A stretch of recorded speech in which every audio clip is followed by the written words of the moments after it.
వచ్చిన చిరుత భయంతో పరుగులు పెట్టిన అతిథులు. ఉత్తరప్రదేశ్ రాజధాని లక్నోలో ఘటన.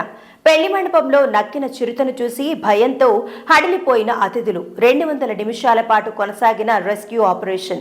చిరుత దాడిలో అటవీ అధికారికి గాయాలు.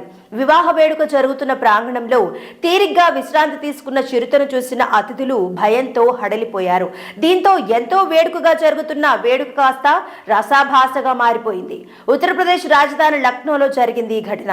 సమాచారం అందుకున్న కాన్పూర్ అటవీ అధికారులు 2 పశువైద్యులతో కలిసి వచ్చి రెస్క్యూ ఆపరేషన్ చేపట్టారు. దాదాపు 200 నిమిషాల పాటు జరిగిన ఈ ఆపరేషన్ అనంతరం చిరుతను వలలో బంధించి తీసుకెళ్లడంతో అందరూ ఊపిరి పీల్చుకున్నారు. చిరుత భయంతో వాయిదా పడిన పెళ్లి తంతు ఆ తర్వాత కొనసాగింది. అటవీ అధికారులు, పోలీసులు సకాలంలో ఘటనా స్థలానికి చేరుకుని రెస్క్యూ ఆపరేషన్ చేపట్టడంపై ప్రశంసలు కురిపిస్తున్నాయి. 80 నుండి 90 కేజీల బరువున్న ఈ చిరుత కేరీ అటవీ ప్రాంతం నుంచి తప్పిపోయి ఇటు వచ్చి ఉండొచ్చని అటవీ అధికారులు తెలిపారు. చిరుతను బంధించి తీసుకెళ్లిన అధికారులు అనంతరం దానిని సఫారీ ప్రాంతంలో విడిచిపెట్టారు. కాగా చిరుతను బంధించే క్రమంలో ఒక అధికారిపై చిరుత దాడి చేయడంతో ఆయన ఎడమ చేతికి తీవ్ర గాయమైంది.